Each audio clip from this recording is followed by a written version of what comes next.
अस्सलामुअलैकुम। इल्मी सिटी के साथ मैं हूँ आपकी होस्ट मैमूना नसीम। जैसा कि आप लोग सब जानते हैं, इल्मी सिटी रोज़ कोई ना कोई सेशन ऐसा लेकर आता है जो कि हम सब के लिए बहुत ज़्यादा इन्फॉर्मेटिव होता है। इसी तरह आज का जो हमारा सेशन है वो स्टूडेंट्स जो जर्मनी वगैरह अप्लाई करना चाहते हैं या कहीं पे भी जाना चाहते हैं उनके लिए बहुत इन्फॉर्मेटिव है। इसलिए मैं चाहूँगी कि आप लोग स्टूडेंट्स जो हैं वो लाजमी आके हमें ज्वाइन करें, लाजमी हमसे क्वेश्चंस पूछें। हम लोग जो है वो इसके आंसर्स जो है वो आप लोगों को जो है वो हर तरह से जो है वो कवर करने की कोशिश करेंगे। और हमारे साथ जो गेस्ट मौजूद हैं वो इकरा अब्बास हैं जो कि जर्मनी में ही स्टूडेंट हैं।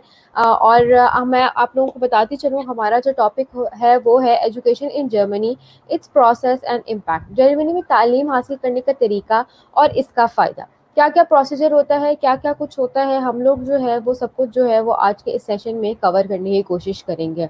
अस्सलाम वालेकुम इकरा, कैसी हैं आप? जी, वालेकुम अस्सलाम। अल्हम्दुलिल्लाह मैं बिल्कुल ठीक। मैमूना, आप कैसे हैं? जी, अल्लाह का शुक्र, अल्हम्दुलिल्लाह। इकरा, हम लोग स्टार्ट करते हैं। मैं सबसे पहले आपसे जो है वो पूछूँगी कि प्राइवेट और पब्लिक यूनिवर्सिटीज़ में क्या-क्या डिफ़रेंस है? उनका क्या-क्या क्राइटेरिया है और फ़ीस वग़ैरह का क्या प्रोसीजर है? Okay, so basically all over in Germany जो है वो एजुकेशन फ्री है। एजुकेशन यहाँ पे फ्री प्रोवाइड करते हैं। यहाँ पे मोस्टली जो यूनिवर्सिटीज़ हैं वो पब्लिक है। Public is kind of government universities जिनको स्टेट ओन करती है। और जो है वो मोस्टली स्टूडेंट्स जो हैं वो यहाँ पे पब्लिक यूनिवर्सिटीज़ में एडमिशन लेते हैं। हाँ, प्राइवेट यूनिवर्सिटीज़ भी यहाँ पे हैं, लेकिन स्टूडेंट्स उनकी तरफ कम जाते हैं बिकॉज़ लेवल ऑफ एजुकेशन जो उनको चाहिए है वो उन्हें पब्लिक यूनिवर्सिटीज में जिस तरह से मिल सकता है, क्योंकि यहाँ पे पब्लिक यूनिवर्सिटीज का स्टैंडर्ड ज्यादा हाई है जी। रदर देन के प्राइवेट यूनिवर्सिटीज में। तो स्टूडेंट्स जितने भी हैं वो प्रेफर करते हैं कि हम पब्लिक यूनिवर्सिटी में जाएं। और अगर मैं कैंपस की बात करूं तो कैंपस जो है वो पब्लिक यूनिवर्सिटीज के बहुत बड़े होते हैं। जिस तरह से लाइक हमारी लाहौर में पंजाब यूनिवर्सिटी है, उसका कैंपस एक एशिया में बहुत बड़ा कैंपस माना जाता है। तो इसी तरह जर्मनी की में भी यही चीज़ है कि जो प्राइवेट यूनिवर्सिटीज़ हैं कैंपस में छोटी हैं और उसमें ज़्यादा स्टूडेंट्स नहीं होते और उनकी फीस बहुत ज़्यादा हाई होती है, जो कि एक नॉर्मल स्टूडेंट अफोर्ड नहीं कर पाता। तो जो है वो सब स्टूडेंट्स पब्लिक यूनिवर्सिटीज़ में पढ़ते हैं और उसी को प्रेफर करते हैं। तो उसमें एडमिशन लेना भी ईज़ी है, कोई इतना टफ क्राइटेरिया नहीं है। तो बस अगर ये इसके पब्लिक और प्राइवेट की बात करूँ तो इसमें यही ज़्यादा चीज़ है। तो पब्लिक की रैंकिंग हाई है और मोस्टली यहाँ पे जो यूनिवर्सिटीज़ है पब्लिक ही आपको मिलेगी। राइट। इकरा, ग्रेडिंग जो होती है किस तरह होती है? पब्लिक में कितना सीजीपीए वाला या जीपीए वाला स्टूडेंट जो है वो एनरोल हो सकता है और प्राइवेट में किस तरह होता है? टू बी वेरी ऑनेस्ट, यहाँ जर्मनी में जो है ना वो आपकी स्किल्स को भी मैटर किया जाता है और ओके, ग्रेडिंग के साथ-साथ कि ओके। आप कितनी स्किल्स है। अगर जैसे अब मैं पाकिस्तान में थी, पाकिस्तान से अप्लाई किया था मैंने, तो मुझे यहाँ पे एडमिशन के लिए सिर्फ़ अब एक अच्छा रिज़ल्ट नहीं चाहिए था, उसके साथ मुझे जो है वो अपना पोर्टफोलियो भी चाहिए था, जिसमें मैं उन्हें बता सकूँ कि ओके, ये मेरे पास जो है ना वो प्रैक्टिकल नॉलेज भी है और ये मेरा सीजीपीए है। अच्छा सीजीपीए तो चाहिए ही, लेकिन उसके साथ प्रैक्टिकल नॉलेज भी चाहिए। तो इतना कोई टफ क्राइटेरिया नहीं है यहाँ पे एजुकेशन का, बिकॉज़ यहाँ जर्मन्स जो खुद हैं वो बज़ाते खुद इतना ज़्यादा स्टडी नहीं लेते, एजुकेशन नहीं लेते। तो इसलिए गवर्नमेंट और इनकी ज़्यादा अपनी यूथ भी नहीं है, यंग ऑडियंस यहाँ पे नहीं है इनके पास, तो इसलिए गवर्नमेंट ने जो है वो अलाउ किया है दूसरे कंट्रीज़ के स्टूडेंट्स को कि आएँ यहाँ पे और यहाँ पे फ्री एजुकेशन लें।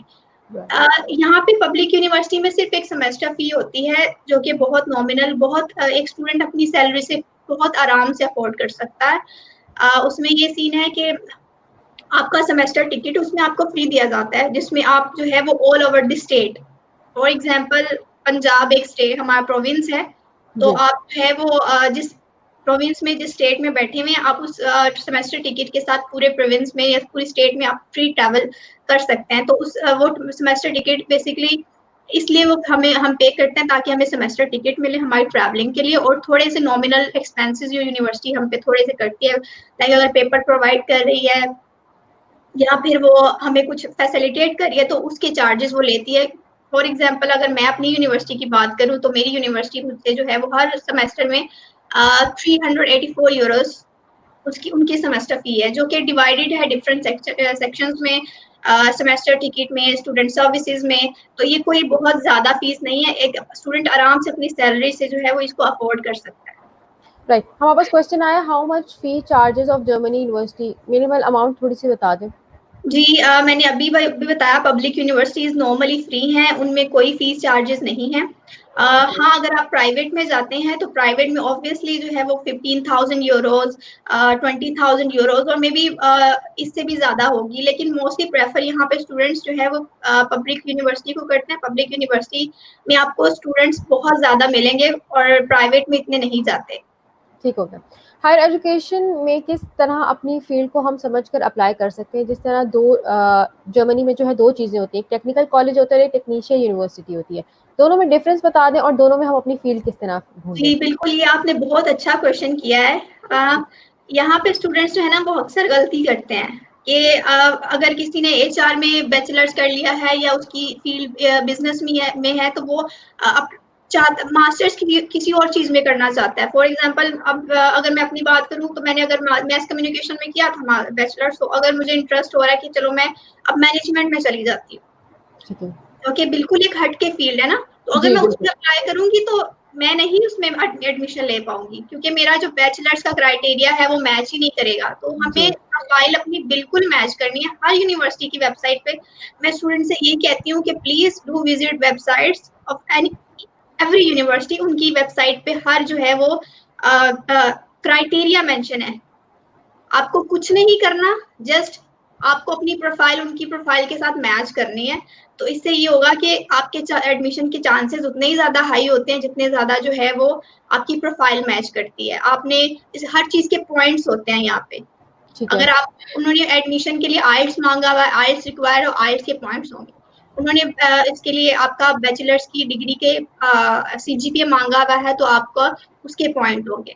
और उसके अलावा अगर उन्होंने जो जो चीज उन्होंने रिक्वायरमेंट मांगी हुई है ना, हर चीज के पॉइंट होते हैं। तो जब आप एडमिशन अपना भेज देते हैं तो वो सबको जो है ना वो कोलैबोरेट करके आपके पॉइंट्स निकालते हैं कि ओके इस बंदे के टोटल जो है कितने पॉइंट्स है, फिर उसको जो है वो एडमिशन दिया जाता है इस बेस पे। ठीक है। और यहाँ पे कुछ चीजें हैं एडमिशन के लिए जो कि थोड़ी अलग हैं, पाकिस्तान में ऐसा नहीं है। राइट। हमें यहाँ पे एडमिशन के लिए लेटर ऑफ मोटिवेशन लिखना पड़ता है, जो कि हम यूनिवर्सिटी के जो हमारे प्रोग्राम ऑफ हेड हैं हम उन्हें लिखते हैं डायरेक्टली। और ऐसा नहीं है कि वो उसको पढ़ते नहीं है, वो उसको जरूर पढ़ते हैं। और वो जर्मनी में कहा जाता है कि लेटर ऑफ मोटिवेशन जो है वो बहुत ज्यादा रोल प्ले करता है आपकी एडमिशन में। तो मोस्टली जो स्टूडेंट्स होते हैं पाकिस्तानी स्टूडेंट्स, जब मैं आ रही थी तो मैंने ये फील किया था कि पाकिस्तानी स्टूडेंट्स जो है ना वो लिखना नहीं चाहते अपना मोटिवेशन लेटर खुद से। तो वो चाहते हैं कि भाई हम किसी का ले लें और उसी में थोड़ी बहुत चेंजिंग करें और जो है वो अप्लाई करते हैं। लेकिन जर्मन्स जो है वो इस चीज के बहुत खिलाफ हैं। जर्मन्स अपने रूल्स के बहुत पक्के हैं। जर्मन्स जो है वो स्ट्रिक्ट है ना रूल्स के बारे में। तो कॉपी पेस्ट नहीं चलेगा। अगर उन्हें जरा सा भी लगे कि आपने लेटर ऑफ मोटिवेशन, मतलब ये तो बहुत नॉर्मल है, ये कॉपी पेस्ट हो सकता है, तो वो आपको इस बेस पे रिजेक्ट भी कर सकते हैं। और दूसरी बात, आपने यूनिवर्सिटी की बात की टेक्निकल, और दूसरी एक्चुअली यहाँ पे होती है टेक्निकल यूनिवर्सिटीज और होक्सचुले होती हैं। ठीक है। और ये दो काइंड ऑफ यूनिवर्सिटीज हैं। टेक्निकल यूनिवर्सिटी जो होती है वो रिसर्च बेस्ड होती है। उसमें आपका जितना भी कोर्स मॉड्यूल है वो सारा जो है उसमें रिसर्च ही डिजाइन की जाती है, उसमें प्रैक्टिकल वर्क इतना नहीं होता। जैसे मैं पढ़ रही हूँ ब्रेमन यूनिवर्सिटेट is a research kind of university. तो मेरी degree digital media and society है। ऑल रिसर्च बेस्ड है। I have to write term papers, I have to do research, I have to do data analysis. Right. जो है ना वो ये research based में यूनिवर्सिटी है। और जो होक्सचुले की मैं बात करूं तो वो होती है अप्लाइड यूनिवर्सिटीज, उसको बोलते हैं अप्लाइड। ठीक। जैसे ब्रेमन में कोई अप्लाइड यूनिवर्सिटी है, होक्सचुले Bremen University of Applied Sciences. इसमें है कि आपका कोर्स जो है वो सारा प्रैक्टिकली डिजाइन किया जाता है। उसमें आपको रिसर्च पेपर नहीं लिखने होते, उसमें आपको इस तरह की रिपोर्ट्स नहीं बनानी होती। उसमें मेजोरिटी जो आपका काम होता है वो प्रोजेक्ट्स होते हैं। जैसे पाकिस्तान में हमारे प्रोजेक्ट्स होते हैं कि हमें प्रोजेक्ट्स करने हैं, तो जी। होक्सचुले में अप्लाइड साइंसेज यूनिवर्सिटीज में ये सीन होता है। लेकिन रैंकिंग वाइज अगर मैं बात करूं तो उसका यूनिवर्सिटेट का या टीयूएम का या टेक्निकल यूनिवर्सिटी का रैंक जो है वो हाई है होक्सचुले से। ठीक हो गया। अच्छा, हम लोग अपने कोर्स से रिलेटेड यूनिवर्सिटीज किस तरह ढूंढते हैं? क्योंकि हमें तो ऑब्वियसली नहीं पता होता कि कौन सी यूनिवर्सिटी क्या करा रही है, कौन सी यूनिवर्सिटी क्या नहीं करा रही है। जी बिल्कुल, इनकी एक वेबसाइट है दाद, ठीक है। daad.com। अगर कोई स्टूडेंट इंटरेस्टेड है और मुझे सुन रहा है तो वो नोट कर सकते हैं www.daad.com। वहाँ पे जो है वो एक इनकी ऑफिशियल वेबसाइट है जिसपे इनकी सब यूनिवर्सिटीज वहाँ पे हैं। आपने क्या करना है, उनकी सर्च बार में अपना क्राइटेरिया डालना है। For example, in which field of study do you want to get admission, और उसके अलावा जो है वो आप मास्टर्स में लेना है, बैचलर्स में लेना है, उसके बाद आपने जर्मन में करना है, इंग्लिश में करना है, what you want to do, you just have to put your criteria on their website and just search. और उसके बाद क्या होगा कि आपको जो है वो बंडल ऑफ यूनिवर्सिटीज आपके पास होंगी उस वेबसाइट पे, और आप जो है वो उसको अपने अकॉर्डिंगली फिर देख सकते हैं कि ओके मेरी प्रोफाइल किन के साथ मैच करती है और मैं किन में एडमिशन जो है वो ले सकता हूँ। ठीक हो गया। यूनिवर्सिटी अप्लाइंग का प्रोसेस क्या है, क्या क्या स्टेप्स जो हैं वो हमें फॉलो करने चाहिए और क्या क्या चीज़ें जो है हमें अवॉइड करनी चाहिए, क्योंकि कभी कभी हमें इस तरह होता है हम ओवर एफिशिएंट होकर जो है वो कुछ चीज़ें जो है वो अपनी तरफ से कर देते हैं लेकिन वो हमारे लिए नेगेटिव हो जाती हैं। बिल्कुल ये सही बात है। प्रोसेस जर्मनी का बहुत लंबा है। बहुत लंबा है कि एक स्टूडेंट जो है वो बेशक मतलब एक टाइम आएगा कि वो फेड अप में भी हो सकता है, और इस्लामाबाद एम्बेसी ने तो उसको और भी ज्यादा लंबा कर दिया है। पहली बात तो ये, आपको सबसे पहले प्रोसेस में सबसे पहले आता है कि ओके यूनिवर्सिटीज निकालनी है। जो यूनिवर्सिटीज निकाल ली उनको मैं हम स्टूडेंट्स को मैं हमेशा प्रेफर करती हूँ यूनिवर्सिटीज निकालें, उनकी एक लिस्ट बना लें आपके, ओके, और फिर उनकी जो है ना रिक्वायरमेंट्स देखें कि उनकी क्या रिक्वायरमेंट्स हैं, क्या क्या सीन है। तो उसके बाद आपने जो है ना देखना है कि उस यूनिवर्सिटी में अप्लाई किस तरह से करना है। ठीक है, ये किसी का क्वेश्चन आया, वेबसाइट नाम वेबसाइट नेम बता दें। सजल इसका जो है वो दाद DAAD.com, daad.com ये उनकी ऑफिशियल वेबसाइट है। तो मैं कंटिन्यू करती हूँ। दो तरह की यहाँ पे अप्लाई होता है, यहाँ पे ऑनलाइन और यूनी असिस्ट के थ्रू। जी बिल्कुल। मेजोरिटी यूनिवर्सिटीज जो हैं वो यूनी असिस्ट के थ्रू अप्लाई करवाती हैं, और कुछ यूनिवर्सिटीज यहाँ पे डायरेक्ट ऑनलाइन भी करवाती हैं। और ऑनलाइन का मतलब ये डायरेक्ट कि यूनिवर्सिटी का अपना वेब पेज है, यूनिवर्सिटी का अपना पोर्टल है, where you have to go, you have to make your own portal, and उनकी जितनी भी रिक्वायरमेंट्स है उस एप्लीकेशन फॉर्म को आपने फिल करते जाना, और वो भी बहुत एक लंबा फॉर्म होता है जो आपको फिल करना होता है। इसमें रिक्वायरमेंट्स बहुत ज्यादा उन्होंने डाली होती हैं हर चीज को, तो आपने वो करना है और सबमिट कर देना है। ये तो हो गया ऑनलाइन का। अब आते हैं यूनी असिस्ट का। तो यूनी असिस्ट का जो है ना वो थोड़ा लंबा प्रोसेस है, तो मेरे ख्याल से साथ साथ इनके क्वेश्चंस भी ले लूं। आप ये वाला टॉपिक कवर कर लें फिर हम क्वेश्चन उठा लेंगे। तो यूनी असिस्ट में ये है कि आपको यूनी असिस्ट के पोर्टल पे अपना अकाउंट बनाना है। ठीक है, वहां पे यूनी असिस्ट लिखेंगे गूगल पे ऑफिशियल, तो वहां पे आपको आ जाएगा यूनी असिस्ट की वेबसाइट। वहां पे जाएं, अपना क्रिएट अकाउंट करें, और उसके बाद जो है आप अपनी वहां पे, ये थोड़ा टेक्निकल है, यूनी असिस्ट को समझना ना थोड़ा सा टेक्निकल है। स्टूडेंट स्टार्टिंग में ना घबरा जाते हैं कि हम क्या करें, क्योंकि हमने पाकिस्तानी जो है वो चीजें देखी होती हैं, जर्मन की चीजें थोड़ी कॉम्प्लिकेटेड है, तो वो थोड़ा सा कॉम्प्लिकेटेड है। यूट्यूब पे इसके बहुत सारे ट्यूटोरियल्स भी पड़े हुए हैं, तो मैं स्टूडेंट्स को रिकमेंड करूंगी कि यूनी असिस्ट के थ्रू अप्लाई करना है तो आप यूट्यूब के ट्यूटोरियल्स देख लें। लेकिन उसके लिए रिक्वायरमेंट ये है कि आपने जो यूनी असिस्ट को डॉक्यूमेंट्स भेजने हैं ना, वो आपने उसे नोटरी पब्लिक से नोटराइज करवानी है, फोटो कॉपीज। सारी जो कितनी भी फोटो कॉपीज हैं आपकी, आपने जाना है, ये नोटरी पब्लिक जाना है, किसी भी वकील के पास जाएं, उन्हें कहें कि भाई मेरे डॉक्यूमेंट्स हैं, नोटरी पब्लिक कर दें इनको। और फिर आपने जो वो सेट है ना, फिर वो बाय पोस्ट आपने यूनी असिस्ट को सेंड करना है, और 1 टाइम सेंड करना है, बस अपना फोटो कॉपी सेंड करनी है, ओरिजिनल डॉक्यूमेंट्स नहीं सेंड करने। तो फिर यूनी असिस्ट आपकी जो है एप्लीकेशन को जज करता है, उसको मैच करता है। और फी होती है यूनी असिस्ट की, पहली एप्लीकेशन की फी मेरे ख्याल से 75 यूरो, मे बी अब इंक्रीज होगी, मुझे नहीं आइडिया। 75 यूरो पहली एप्लीकेशन की। उसके बाद जितनी भी एप्लीकेशन आप भेजेंगे उसकी फी होगी 30 और मे बी 35 यूरोस पर एप्लीकेशन। और ये सारी चीजें हैं। और हाँ, तो मेरे ख्याल से, और मुझे लगता है यूनी असिस्ट के थ्रू अप्लाई करना ज्यादा सिक्योर है।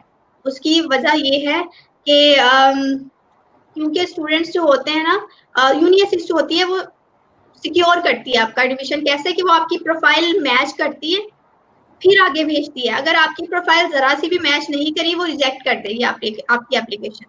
राइट। तो और अगर उसने आपकी एप्लीकेशन आगे फॉरवर्ड कर दिया, इसका मतलब ये है कि 80% चांसेस है that you will get the admission. Admission ठीक होगा। हमारे पास क्वेश्चन है, scholarship for undergraduate program available है और क्या क्या प्रोसीजर होता है उसका थोड़ा सा हाँ जी बिल्कुल। अंडर ग्रेजुएट अगर बैचलर्स आए, इफ आई एम बताइए। नॉट टेकिंग इट रॉन्ग, जी ओके। जी जी बैचलर। तो यहाँ पे जो है मोस्टली जो स्कॉलरशिप्स हैं वो पीएचडी होती हैं और मास्टर्स की होती हैं। और ठीक है। दूसरी बात ये जो अंडर ग्रेजुएट प्रोग्राम आप पूछ रहे हैं, उसका ये सीन है कि यहाँ पे मोस्टली जो अंडर ग्रेजुएट प्रोग्राम्स हैं वो जर्मन लैंग्वेज में है। उसका प्रोसेस जो है वो ये है कि आपको जब एडमिशन लेते हैं, यहाँ पे आते हैं जर्मनी में, तो आपको 1 साल तक जहाँ यहाँ पे जो है ना इनका एक क्राइटेरिया है कि आपको 1 साल लैंग्वेज स्कूल में लैंग्वेज सीखनी है। हमारा बैचलर जो है 4 साल का होता है, इनका बैचलर है 3 साल का, और जिसमें वो 1 साल जो होता है वो लैंग्वेज स्कूल में लगाते हैं। तो बैचलर्स की मुझे इतनी स्कॉलरशिप का नहीं पता, क्योंकि मैंने ना कभी, मैं मास्टर्स के ऊपर आई थी तो मेरी रिसर्च मोस्टली मास्टर पे, लेकिन ज्यादा स्कॉलरशिप यहाँ पे मास्टर्स के लिए है और पीएचडी के लिए। यहाँ पे बहुत सारी स्कॉलरशिप है, और वो स्कॉलरशिप्स भी जो आपको है वो दाद से मिल जाएंगी। दाद स्कॉलरशिप्स देता है हमेशा, जो है ना वो दाद ही देगा स्कॉलरशिप, वही अनाउंस करेगा, वो ऑफिशियल वेबसाइट पे आती है इनकी स्कॉलरशिप्स। जी ठीक हो गया। हमारे पास क्वेश्चन है, why get admission in out of country then national institution, brief distinction between others. मतलब कि क्यों हम अपनी कंट्री के हम बजाय अपनी कंट्री में क्यों नहीं कर सकते, बाहर क्यों करें? एक्चुअली सीन ये है, मैं यहाँ पे बिल्कुल पाकिस्तानी एक चैनल पे बैठ के सच बोलना चाहती हूँ। टू बी वेरी ऑनेस्ट, मुझे यहाँ पे एजुकेशन का उस तरह से मजा नहीं आया इस तरह से मुझे पाकिस्तान में आया था। तो लेकिन ये है कि जो चीजें मुझे पाकिस्तान में नहीं मिली, मुझे वो यहाँ मिली है। पाकिस्तान में मुझे जो है वो कमिटमेंट नहीं मिली। पाकिस्तान में मुझे नहीं बताया गया, मतलब ये होता था कि पाकिस्तान वाले लोग जो है ना वो उनके लिए कमिटमेंट तोड़ना इट्स काइंड ऑफ, वेरी मेरे ख्याल इजी। से रस्म है। अगर वो नहीं तोड़ेंगे तो शायद उनको कोई जज नहीं कर पाएगा कि ओके ये बड़ा अच्छा बंदा है, ये वो इस तरह का सीन है। यहाँ पे आपको कमिटमेंट, और यहाँ की सबसे मैं एक चीज बता दूं, यहाँ मास्टर्स में आपको कोई प्रोफेसर आपको नहीं सिखाएगा कि बेटा ये है ये है ये है। No, they will never ever teach you. वो जस्ट आपको टास्क देंगे, वो जस्ट असाइनमेंट्स देंगे, then you have to do. बस प्रोफेसर आपको उस टास्क के बारे में गाइड कर सकते हैं कि ये जो है ना प्रोसेस है। आपको टीचिंग नहीं दी जाती यहाँ पे। यहाँ पे सिर्फ आप जितना भी करते हैं वो सेल्फ स्टडी है, सेल्फ लर्निंग है। और यहाँ पे मैंने स्टूडेंट्स को इसकी मुझे सबसे ये चीज जो है ना, मुझे लगता है कि हमें बाहर एजुकेशन इसलिए लेनी चाहिए क्योंकि वो हमें खुद को जो है ना, हमारी पर्सनैलिटी को बहुत ज्यादा उसको फर्क डालती है।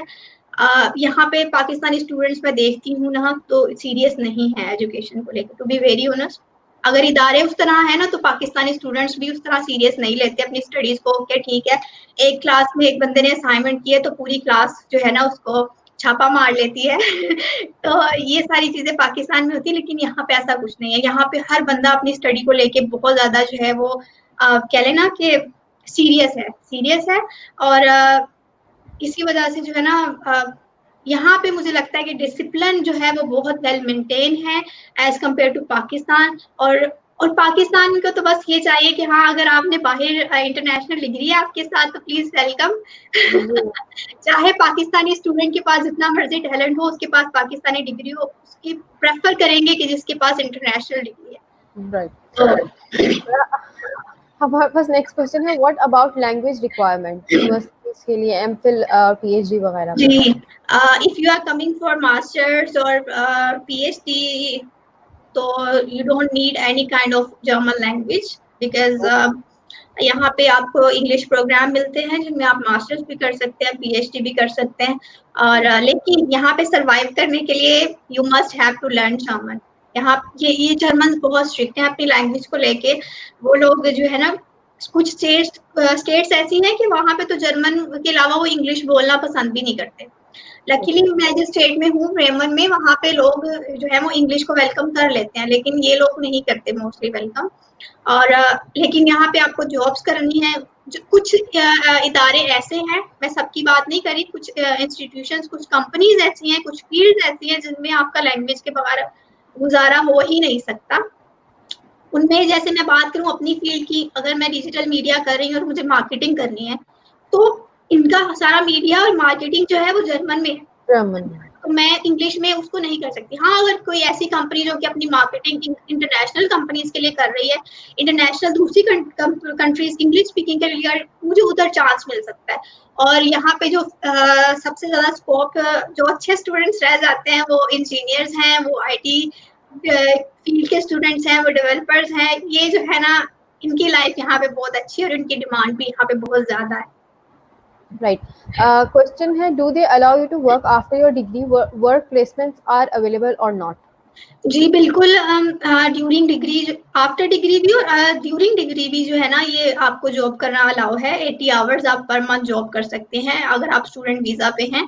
तो मैं भी जॉब कर रही हूँ अपने स्टूडेंट, तो बड़ा वो जो है ना, इतना ज्यादा बर्डन नहीं डाला जाता आप पे कि हाँ, असाइनमेंट्स बहुत दी जाती हैं हमारे लिए। स्टार्टिंग में जब मैं आई थी ना, तो प्रोफेसर इतनी असाइनमेंट्स और इतनी रिसर्च टास्क और इतना सब देते थे। मैं कहती थी कि हमारी क्लास तो थी, वो आधे घंटे में, पौने घंटे में सब निमट जाता था और उसमें इतना कोई काम भी नहीं होता था। तो यहाँ पे क्लास भी पूरे टाइम पे है, होनी है क्लास जो है, उसका टाइम भी पूरा चलना है, और उसके बाद जो है प्रोफेसर ने जो टास्क देने हैं वो भी आपको बिफोर डेडलाइन जो है वो सबमिट करवाने हैं। तो और सबसे मजे की बात ये है कि आप अपने प्रोफेसर से डायरेक्टली जो है ना क्लास में जाके अपने मसले नहीं पूछ सकते। उसके लिए आपको जो है वो अब आपका जो पोर्टल है यूनिवर्सिटी का, उसके थ्रू प्रोफेसर से अपॉइंटमेंट लेनी पड़ती है।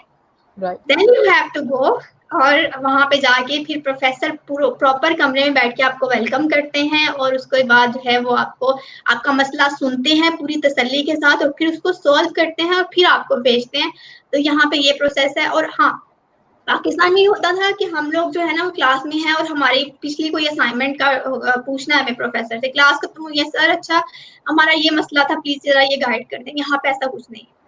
यहाँ पे सब चीजें बहुत प्रोफेशनली जो है वो की जाती हैं, और हमें जो है ना उस प्रोफेशनलिज्म को फॉलो करना पड़ता है, क्योंकि हम ये नहीं दिखा सकते कि हम लोग अनप्रोफेशनल है। जी। हमारे पास क्वेश्चन है, do they have criteria of 2 years job? If yes, then how fresh graduates can apply? यही तो है ना कि दाद क्राइटेरिया स्कॉलरशिप, मैंने जहाँ पे आपको सबसे स्टार्टिंग में ये बात की थी कि ये लोग जो है ना वो आपकी प्रैक्टिकल नॉलेज को भी जो है वो जज करते हैं, उसके बाकायदा मार्क्स होते हैं। तो स्कॉलरशिप का क्राइटेरिया आप बिल्कुल ठीक है ना, 2 years का जॉब जो है वो एक्सपीरियंस लाजमी है, उसमें होना चाहिए। और after your degree, not with your degree. जैसे कि अगर मेरे पास अपनी 1 year और 1.5 year जॉब एक्सपीरियंस था, तो वो मेरा ड्यूरिंग डिग्री था, तो वो ये लोग काउंट नहीं करेंगे। तो आफ्टर डिग्री जो है ना वो एक्सपीरियंस काउंट होगा। राइट। अच्छा, आपने जिस तरह कहा कि लेटर ऑफ मोटिवेशन जो है वो मेन चीज़ होती है, तो आप प्लीज़ गाइड कर दें लेटर ऑफ मोटिवेशन को हम किस तरह अच्छा बना सकते हैं, कॉपी पेस्ट नहीं करना ऑब्वियसली। क्या क्या चीज़ें जो है, क्या क्या स्टेप्स इसके अंदर ऐसे होने चाहिए जो कि ट्रिगर कर जाएं कि हमें एडमिशन में जो है वो आसानी हो? हाँ जी, लेटर ऑफ मोटिवेशन का ये है, सबसे पहले तो इंट्रोडक्शन है आप अपना थोड़ा सा, और उसमें आप कहते हैं ना कि अपना सब बताएं कि आप क्यों जर्मनी में आना चाह रहे हैं, आपने अपने बैचलर्स में क्या किया है, और आपके आपके फ्यूचर गोल्स क्या हैं, और आप जो स्पेसिफिक यूनिवर्सिटी में अप्लाई कर रहे हैं, आप क्यों उस यूनिवर्सिटी में इतना इंटरेस्टेड हैं, आपके फ्यूचर के ऊपर क्या वो है फर्क डालेगी वो यूनिवर्सिटी। और मतलब आपने अपनी डेडिकेशन शो करनी उस जो है ना वो मोटिव, और वो सिर्फ आपने अपनी, देखिए जो मेरी डेडिकेशन है वो आपकी डेडिकेशन नहीं हो सकती, जो आपने किया है वो मैंने नहीं किया हो सकता। तो इसीलिए मैं कहती हूँ कि हर स्टूडेंट को जो है ना वो अपना अलग से जो है ना हर चीज बतानी चाहिए, और हर चीज जो है वो उसमें अपनी डेडिकेशन पुट करनी चाहिए। और जर्मनी ही आप क्यों आना चाहते हैं, ये सब कुछ आपको उसमें जो आपकी इनर फीलिंग्स है, you have to put your inner feelings into your motivational letter, nothing else. ठीक हो गया। क्वेश्चन हमारे पास है, what about the scope after degree? Do you require permanent residence to apply for professional job? Don't you?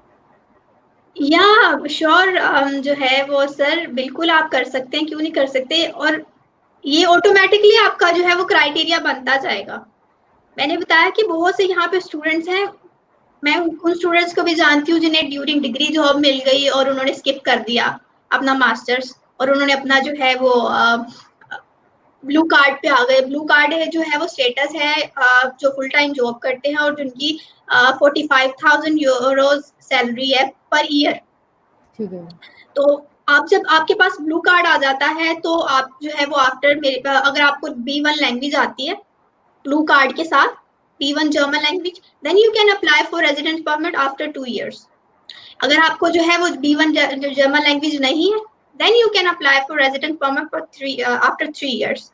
तो अगर आपके पास वो ब्लू कार्ड वाली जॉब नहीं है, just normal full time job है, उसमें ये होता है कि आपकी फिर सैलरी जो है वो 45,000 यूरो को एक्सीड नहीं करती ईयरली।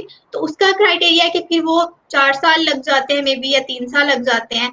तो हाँ, फिर उसके बाद आप उसके एलिजिबल हो सकते हो जो है ना PR लेने के। तो ये क्राइटेरिया चलता रहता है, ये इतना टफ नहीं है। अगर आप लीगल वीजा पे आए हैं और आप लीगल तरीके से जो है वो चल रहे हैं यहाँ पे, तो जर्मनी में जो है वो इतना टफ नहीं है। हाँ, थोड़ा लेंथी प्रोसेस है, लेकिन इतना ज्यादा वो कोई हार्ड एंड फास्ट रूल नहीं है कि आपको जो है ना PR ये लोग नहीं देंगे, ये दे देते हैं। जैसे आपने ब्लू कार्ड की बात की, तो हमें वो स्टूडेंट वीजा पे मिल जाता है ब्लू कार्ड? नहीं, जब आप स्टूडेंट वीजा पे आते हैं तो स्टूडेंट वीजा पे आपका नॉर्मल जो है वो वही होता है, स्टूडेंट स्टेटस ही होता है, आपका ठीक ID है। कार्ड होता है। और जब आप ब्लू कार्ड तब मिलता है, जैसे मैंने आपको मेंशन किया, अगर फॉर एग्जांपल मुझे कहीं फुल टाइम जॉब मिल जाती है ड्यूरिंग माय डिग्री, और उसके बाद मैं अपना वीजा स्टेटस चेंज कर लेती हूँ, और मेरी स्टूडेंट उसको देखा जाएगा कि हाँ, मेरी जो सैलरी है, मेरी जिस कंपनी के साथ कॉन्ट्रैक्ट हुआ है, क्या उसकी सैलरी जो है 45,000 या 45,000 यूरोज पर ईयर टच कर रही है, तो फिर मैं उसके लिए एलिजिबल हूँ, तो फिर मुझे ब्लू कार्ड मिल जाएगा। राइट। एक तो स्टूडेंट इंश्योरेंस का भी प्लीज गाइड कर दें, स्टूडेंट इंश्योरेंस कितनी होती है और वो लाजमी है, वो लाजमी करानी चाहिए, क्योंकि स्टूडेंट जो है वो यूजुअली स्किप कर देते होते हैं ऐसी चीजें। यहाँ पे हर चीज की इंश्योरेंस है, वो आपको नहीं बख्शेंगे। यहाँ की सब चीजें जो है ना वो आपस में इंटरकनेक्ट है, वो किए बगैर आप जो है ना वो यहाँ एग्जिस्ट ही नहीं कर पाते। ठीक हो गया। एक चीज करवाइए, वो दूसरी चीज ऑटोमेटिकली इंटरकनेक्ट है दूसरी चीज के साथ। तो ये सारी चीजें जो है ना खुद आप नहीं भी करना चाहेंगे ना, तो वो आपको जबरदस्ती करवा ही लेंगे। इनकी चीजों से आप नहीं बच पाएंगे। क्योंकि वेरी ऑनेस्ट, इनके रूल ऐसे हैं, मैं कभी कभी बहुत ज्यादा हैरान होती हूँ कि कैसे इन लोगों ने जो है ना वो एक जाल बिछाया हुआ है कि सब आपने करना ही है। अभी आपने बात की इंश्योरेंस की, तो यहाँ पे आपकी हेल्थ इंश्योरेंस कंपलसरी है। आप तब तक इंश्योर्ड यूनिवर्सिटी में इनरोल ही नहीं हो सकते जब तक आप इंश्योर्ड ही नहीं है। आपको अपना हेल्थ सर्टिफिकेट जो है वो अपनी इंश्योरेंस का वो अपनी यूनिवर्सिटी में देना है। अगर आप जॉब के लिए अप्लाई कर रहे हैं, आपको अपनी जॉब की जगह पे देना है। उसके बगैर आपको ना जॉब मिलेगी, उसके बगैर ना आपको जो है वो यहाँ पे एडमिशन में इनरोलमेंट मिलेगी। और यहाँ पे पब्लिक जो हेल्थ इंश्योरेंस है मोस्टली स्टूडेंट्स वही लेते हैं, उसके बेनिफिट्स भी ज्यादा होते हैं रदर देन प्राइवेट। तो प्राइवेट हाँ कम होती है, लेकिन उसके फायदे कम होते हैं। तो मैं अपनी हेल्थ इंश्योरेंस हर मंथ पे करती हूँ 106 यूरोज। और मेरी टीके की हेल्थ इंश्योरेंस है एक, इसके अलावा टीके के अलावा यहाँ पे बहुत पॉपुलर है आउका। और ये दो जो है हेल्थ इंश्योरेंस यहाँ जर्मनी में सबसे ज्यादा पॉपुलर है। मोस्टली स्टूडेंट आपको देखेंगे, लोग देखेंगे इन्हीं के साथ रजिस्टर हैं। और साथ में जो है वो इसका फायदा ये है कि अगर आप ट्रीटमेंट, आपको जॉब्स इजीली मिल जाती हैं, क्योंकि आप पब्लिक के साथ जो है ना वो। हाँ, इसमें एक मैं और चीज आप पॉइंट ऐड करना चाहती हूँ कि अगर आप स्टूडेंट वीजा पे आए हैं जर्मनी और आपकी एज है over 30, then you are not eligible to get a public health insurance, then you must have to go with private। ये इनका रूल है। अगर आप 30+ हैं और आप स्टूडेंट वीजा पे हैं, तो आप जो है वो पब्लिक के साथ इंश्योर्ड। हाँ, अगर आप की एज अंडर 30 और आप 30 के बाद भी स्टूडेंट ही रहते हैं, मतलब उससे पहले आपने रजिस्टर कर लिया, मैंने अगर इस एज में कम एज में कर लिया, तो फिर मैं उन्हीं के साथ 30 को क्रॉस कर गई हूँ, तो मेरी हेल्थ इंश्योरेंस इंक्रीज हो जाएगी, मुझे वो हटाएंगे नहीं। ठीक है। लेकिन अगर मैं फर्स्ट टाइम ही 30+ के साथ उनके साथ जा रही हूँ कि मेरी एज 30+ है, तो वो मुझे नहीं देंगे। ठीक हो। क्वेश्चन ये है, you keep applying for extensions while you are studying? What do you mean sir? मैं इसको समझी नहीं कि आपकी क्या मतलब किस चीज के लिए अप्लाई करना चाहते हैं आप, मतलब स्टडी जॉब के लिए या फिर एक्सटेंशंस, अगर हम स्टडी वीजा पे हैं तो एक्सटेंशंस के लिए अप्लाई करते रहेंगे? Okay okay okay okay. Yes of course, कि अगर आप आए हैं, आपका वीजा जो है वो 6 मंथ्स का लगता है, जब पाकिस्तान एम्बेसी जो इस्लामाबाद एम्बेसी जो है वो आपको देती है वीजा, वो 6 मंथ्स का होता है। ऑब्वियसली जब आप यहाँ आते हैं तो आपको अपना वीजा एक्सटेंड करवाना ही पड़ता है, तो वो डिपेंड करता है स्टेट पे। कुछ स्टेट्स होती है, जैसे मेरी स्टेट है, वो आपको 2 साल का वीजा दे देती है बड़ी इजीली, और कुछ स्टेट्स होती हैं वो आपको 1 साल का वीजा देती हैं। तो वही प्रोसेस है, आपको बार बार जो है वो इनके वहां जाना होता है, क्या बोलते हैं इसको, जर्मन में कुछ है, तो वहां जाके, नहीं एम्बेसी नहीं है, स्टूडेंट्स के लिए होता है यहाँ पे। मेरा तो यहाँ खैर BSU है, जहाँ पे हमारा यूनिवर्सिटी के स्टूडेंट्स का ही होता है। मुझे ना नाम स्किप हो गया, ठीक हो गया। तो सही आ गया। आउसलैंडर बिहोदे आपको जाना पड़ता है, आउसलैंडर बिहोदे। तो वहां पे आप जाते हैं और अपना जो है अपॉइंटमेंट लेते हैं, प्रॉपर आपको अपॉइंटमेंट मिलती है, और सेम वही प्रोसेस होता है आपकी जैसे पाकिस्तान में होता है। अपॉइंटमेंट के बाद आप अपना इंटरव्यू के लिए जाते हैं। आपको इंटरव्यू तो खैर नहीं होता, बस वो आपके डॉक्यूमेंट्स लेते हैं, जिसमें आपकी बैंक स्टेटमेंट आप देते हैं उन्हें, अपना इनरोलमेंट सर्टिफिकेट देते हैं और अपना बताते हैं कि हाँ अभी भी इनरोल हूँ, तो आपका वीजा एक्सटेंड कर देते हैं। तो इसमें कोई ये नहीं है कि इन्होंने वीजा नहीं एक्सटेंड करना। ठीक है। Why did you choose Germany? Why not other country? Where did you हाँ, study German?